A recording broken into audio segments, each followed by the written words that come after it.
So let's take a deep breath together. Here we are.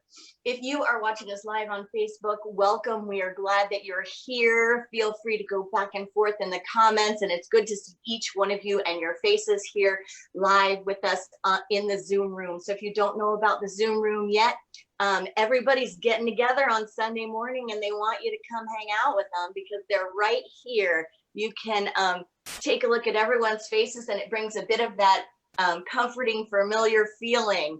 And you get to go to everyone's house, which you don't always get to do every Sunday morning when we're in the sanctuary. So like, there are a lot of opportunities happening right here. You get to see what Anna's office looks like, what Nina's office looks like, what Chris's window looks like. You get to see where Phil is, and you get to see Lynn's dream catcher and Nana and her setup. You get to just engage in a different way. So if you're getting tired of this and you need to just build up another level of resilience, just start switching forms. Hop into the Zoom room one Sunday, hop on Facebook another Sunday, put it on your TV another Sunday, go camping and watch it on your phone another Sunday. Here we are. I'm gonna just do a volume check because I didn't do that. Can you hear me all right? So, we are here for our weekly spiritual conversations. Are you ready? I have not caught the raccoon or whatever it is. I have incredible neighbors that are working with me in support to try to invite this little bugger into this very happy, healthy cage. And it's not there. So either something else was scratching at the door downstairs a couple times, or it's just a pretty tricky little guy, right? And he doesn't want to get caught. But anyway, that's the update on the raccoon. I haven't caught him or whatever he is. And so this drama is still going on. It's not over. My mind wants it to be over, right? It's anxiety causing, it's going on and on. Your mind wonders, like, what is it getting to? Is it getting to things in there? What's happening in there? Is it even in there? Is it something else? Is it coming from somewhere else? What's going on? Are you reading me? This global and national thing that we are experiencing, and I'm just going to call it a thing, this global and national thing that's happening, we want it to be over, don't we? I mean, who doesn't want it to be over? Just like get over yourself and get out thing. But it seems to keep expanding and shape-shifting, doesn't it? Have you had that experience where you pray about something, you pray about releasing it, and it holds on, it stays there, it sticks with you, or it keeps expanding, or it keeps shifting form? A little trickster. We were having a fabulous discussion on AG&T Speaks this week about this idea and this concept and what's going on with us, what's going on with our minds, and what does the spiritual practice of this time have for us? The mind wants an end to discomfort. The mind wants an end to the unknown. The mind wants an end to uncertainty. It wants answers. It wants the familiar. It wants to close a thinking circuit and tidy it up, put a box or a bow on it, and file it in the encyclopedia of the history of the mind. But that is not always the experience of life, is it not? This experience that we're having globally and collectively, and this experience that we often have in our own prayer lives, in our own personal experience, is just right up right here, right now for us to explore. What does it look like when the mind or the ego wants answers and wants resolution so badly and it's not getting it? What does that look like? It's this intense desire to understand, this intense desire to solve, to complete, to resolve something. And we sometimes dive into things or try to take actions even when we don't have information. Like we were having a conversation recently, myself and another individual, about setting a date for the church's reopening. Like, let's just set a date, let's just set a date. And it's like, you know what that would do? That would just calm a lot of the energy, right? If we just put a date out there, it would just people would be able to go, oh, all right, I'm not thinking about this anymore. There's a goal in mind. We're going to get to it.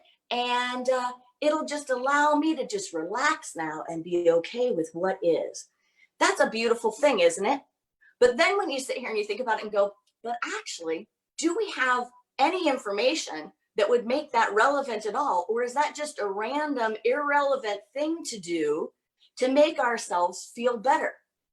Because we can't foresee the future. We don't know when the board commitment of having a decline is going to happen. It's not happened yet in Missouri. And so we don't have that information. So feel that discomfort. Just feel that discomfort that's like, I don't know. I mean, it's a major practice for me to sit with it. I don't have the answer for what and when. I don't like it. My mind doesn't like it. My ego doesn't like it. So when we were in this AG&T Speaks experience this last week, I had the Reverend David Alexander, who is now serving in Atlanta. And he had a beautiful share this week. And he talked about the work of Abdul Sharif. Abdul Sharif is someone who a lot of Unity folks know of. He is an author and he puts out practices for people to engage in a world that works for all. But what he referred to in Abdul's work is this idea of what happens with people when they're under duress or they're under stress, or we have engaged in a kind of dysfunctional system. And he goes to these things. He says, then you start seeing escapism. So when life's not working for all, when something isn't working for all, you see an increase in escapism, escapist behavior. You see denial and numbing, and you see control or manipulation. Any of that seem relevant right now? At all? Come across your feed lately? Come across your world, your telephone, your own brain, your own heart? So let's just look at this. Escapism, denial and numbing, control and manipulation. Now, what Reverend David went into was fascinating because he said some of these things have been stripped from us due to the conditioning right now. So like escapism, what we may have done in the past for that has now changed. Even that has been removed. So you may be an extrovert that escapes sitting with your feelings by socializing, and over socializing or whatever it is, or going to a bar or getting drunk or whatever, which you can still buy alcohol, but just say you couldn't, and you're stuck with that, oh, now I just have to sit with what I'm feeling. Right? All the different ways. Maybe it's on your way to work, you have brain space. Maybe it's something that you go to externally that you can't go to now. But we're not able to engage in that. And so we have all of these sensory engaging activities that we often use for avoiding things. And then here we're present to a whole bunch of stuff that you're just like, it's constantly in your face. Unless you just turn everything off and like sit in your room. Then maybe it's not there. But if you've gone out and interacted a lot with the world around you, you may notice a heightened energy of reactivity lately. So whereas you may have been able to leave your house and go to the store, interact with people before, make your appointments, do things, and it seemed to be fairly smooth other than the occasional road rager who gave you a few flying fingers and some choice words that you could just go, I'm all right. That's your stuff. You may be faced more with tense situations, with people who are at the end of their rope, with people who have not been able to engage in their full spectrum of self-care or whatever it is that keeps them grounded, or people who have been able to have some courtesy and some politeness in the megaphone through which their voices come through, that all of a sudden that megaphone has now dissolved. And they've just decided to just rip off the mask and unleash an unfiltered mind, right? Have that experience? So a lot of people right now are at the point of endurance and exhaustion, and there is a high need for the energy of resilience. Now, this is a universal experience that can happen anytime, at any moment on the continuum of life in the human condition. So if we want to really engage in a spiritual conversation around this experience that can benefit us for a lifetime, We have to just look at the patterns and the condition, take them out of the circumstances and make them universal.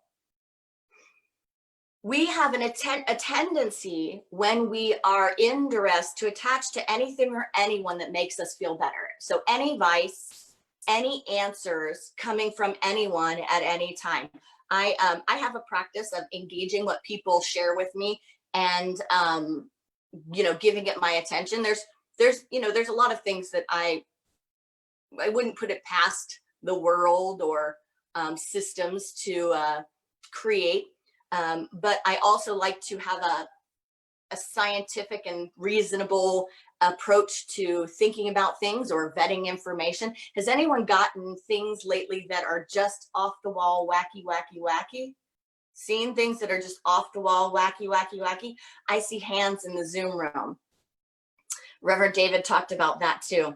But the tendency to try to find anything that makes sense in a time when we don't have answers is incredible. So that's just something to be aware of. It's just something to watch how my mind wants to believe an answer. I have a beloved, one of my practices is I send stuff if I need to, if I'm sitting with something going, ah!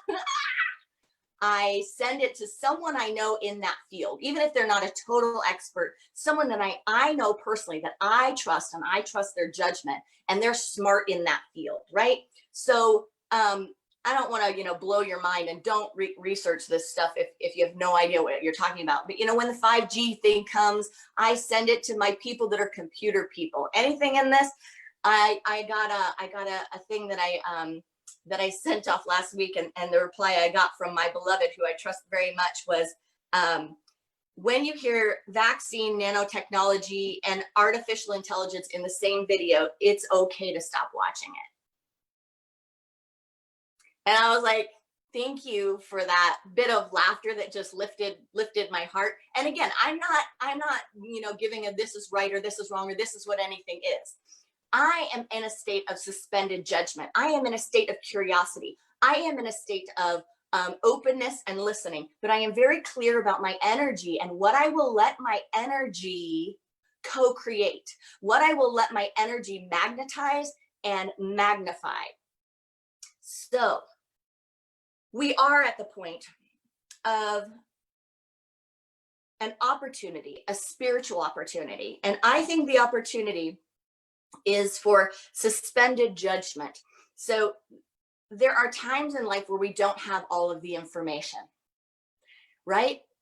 There are so many times in life where we don't have all of the information to settle, to make a decision, to resolve something, to figure it out. So just think about your life or your internal thing. Maybe it's a diagnosis that's going on. Maybe it's something with a family member. Maybe it's something unresolved in your own heart. Maybe it's our global or national situation that is quite interesting at the moment. But think about whatever it is. And do you have all of the information?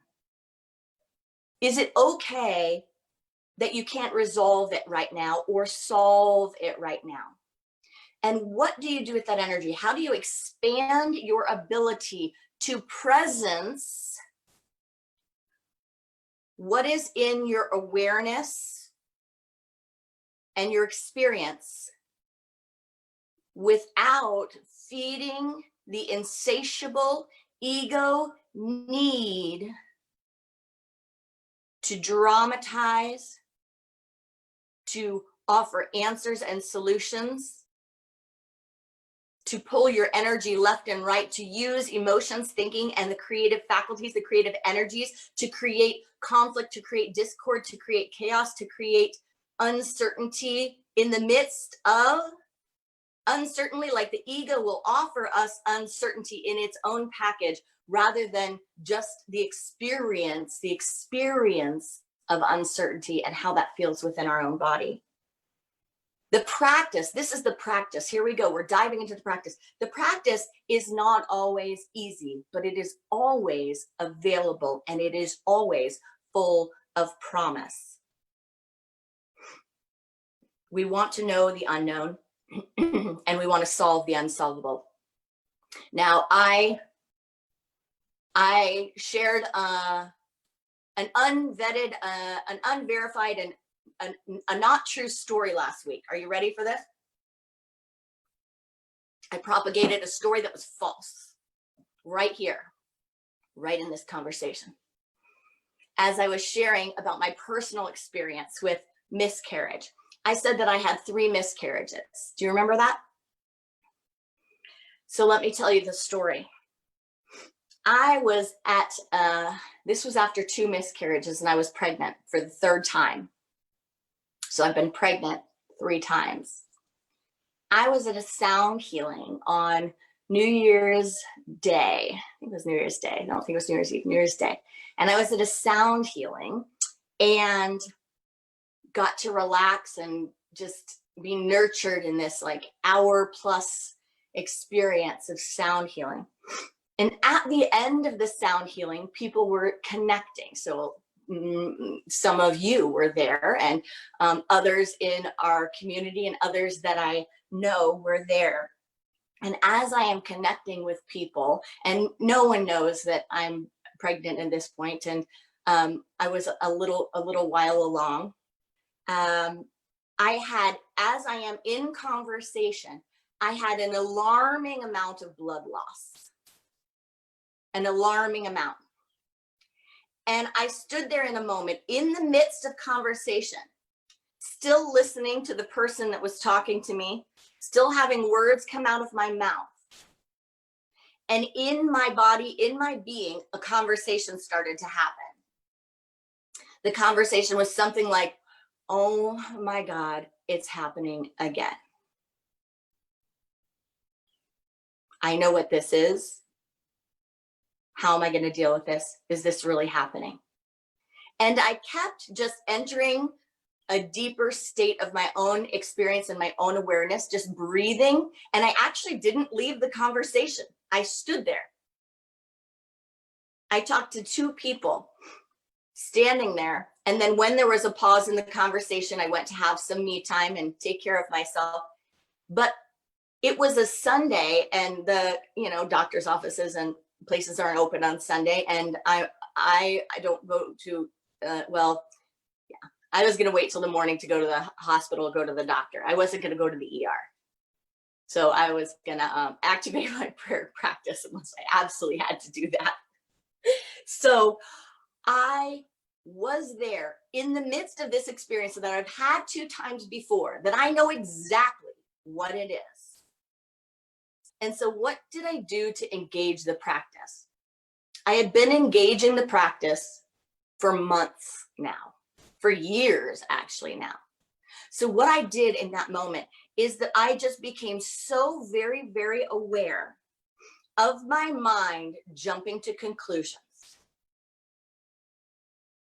Even though those conclusions seemed very reasonable, even though I had past evidence and experience that would say these conclusions are wise, scientific, decent conclusions, I entered a state, and I knew that I would have to hold this state of consciousness, and I had to do it before, but I would have to hold this state of consciousness until like 8 or 10 o'clock in the morning. And I had a choice to make. And I sat with myself and was very, very clear, this is a time for the practice. And the practice looks like you pulling your mind back every time it wants to tell you a story. You pulling your mind back every time it has a conclusion. You drawing your energy back every time it just tries to fly off the handle. You drawing your peace back every time it wants to have reactive emotions from the scenarios that are running around in your mind. You pull your mind back, even when it thinks it knows. Because the truth in this moment is that I don't have the information I need to inform my thoughts and my emotions on which way to go to take care of myself.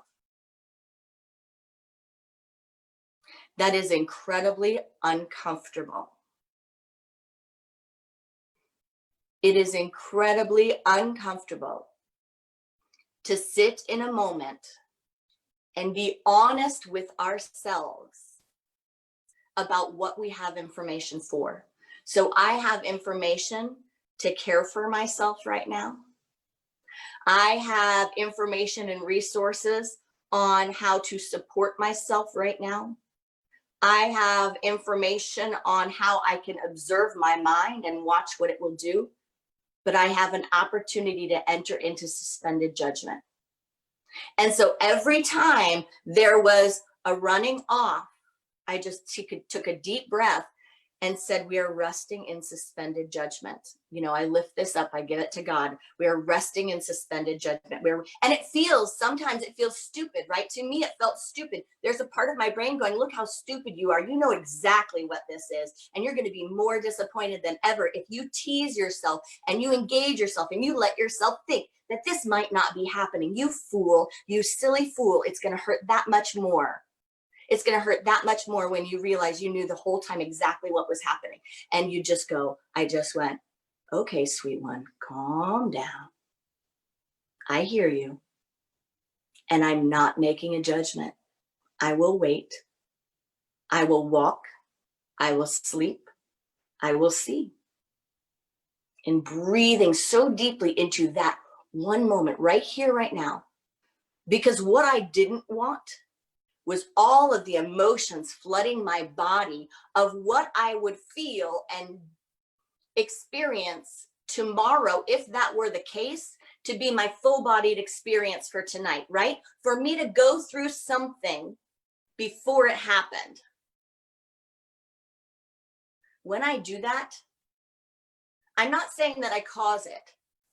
I'm not saying that I co-create it, but I am saying that I unskillfully use my power of thought and emotion. I unskillfully use my power of thought and emotion. I use them in ordinary ways, my creative faculties. And I don't believe that that's what they're there for. That's okay, but I don't believe that's where the power is. And even the conversation of my mind going, okay, so if I don't do that, then maybe it'll be okay. Then maybe it won't be what I think I know it is. Like even that, let me watch that. Even that thinking that says, if I do the right thing right now with my mind, with my prayer, with my brain, maybe what I think is happening won't be happening. Do you feel the suspense here?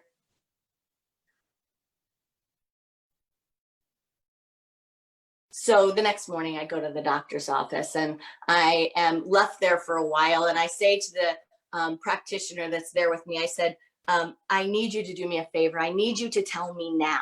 One of the other times I was left in a room for hours. I was sent home. I was called back to the doctor's office for hours. And all they had to say was just to let me know what was happening. So when you read the ultrasound, can you call the doctor now just to say, she wants to hear it now. Can you let her know?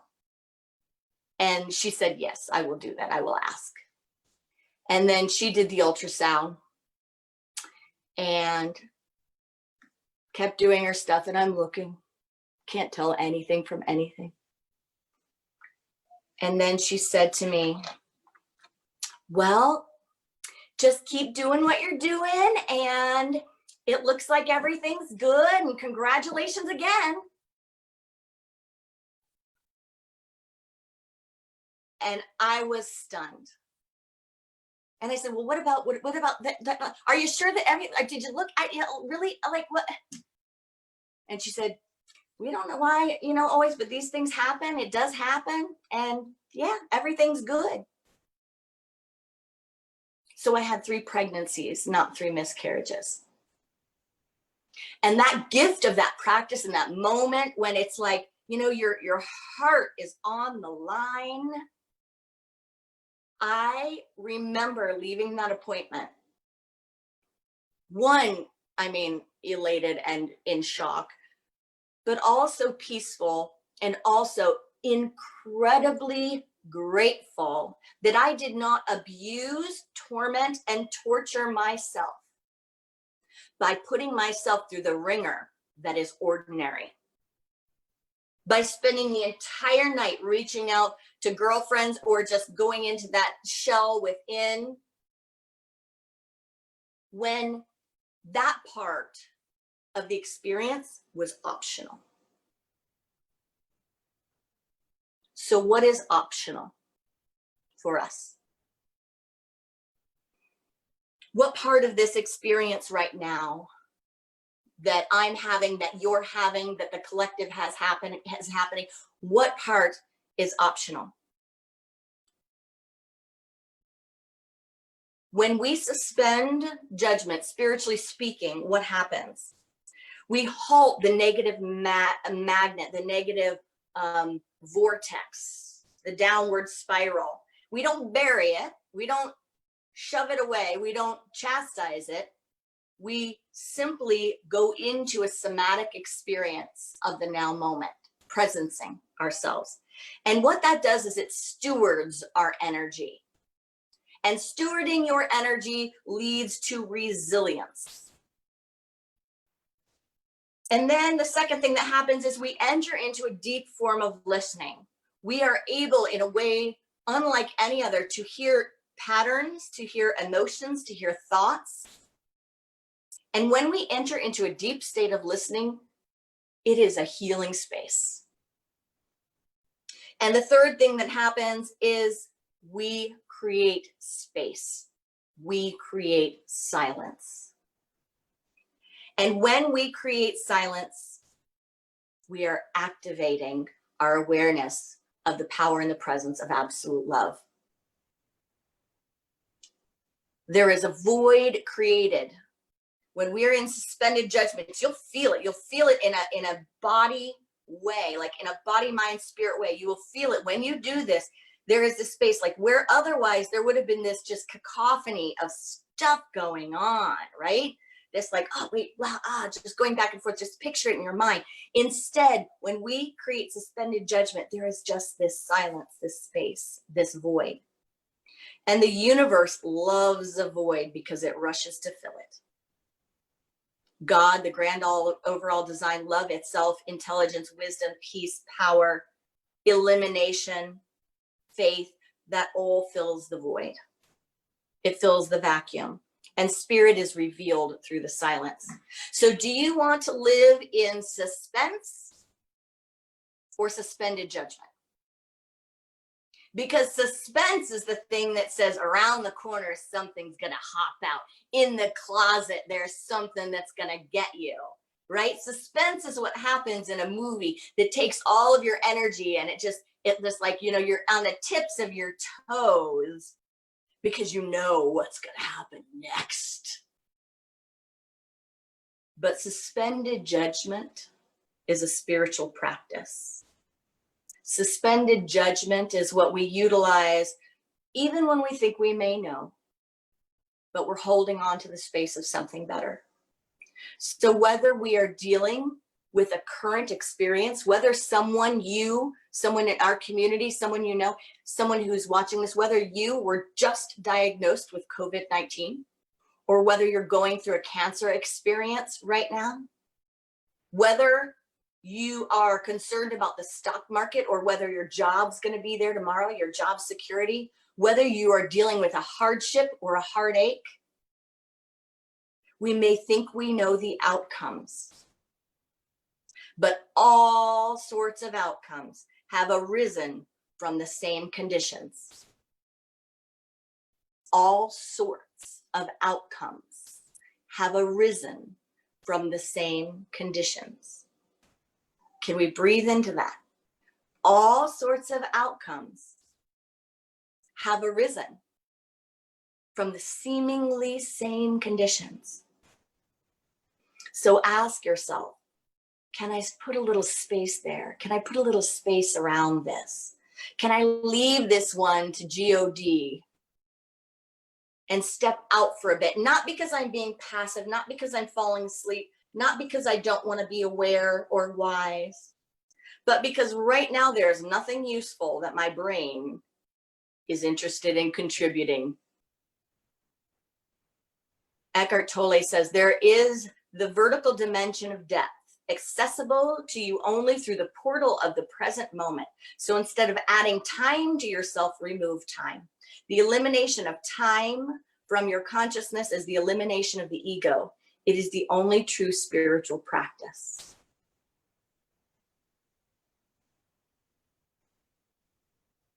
Sweet spirit, that ever present spirit of love is always whispering and saying to each one of us, walk with me beside the still waters.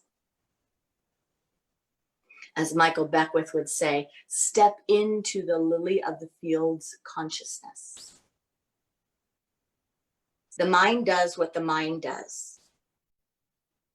You do what you know to do.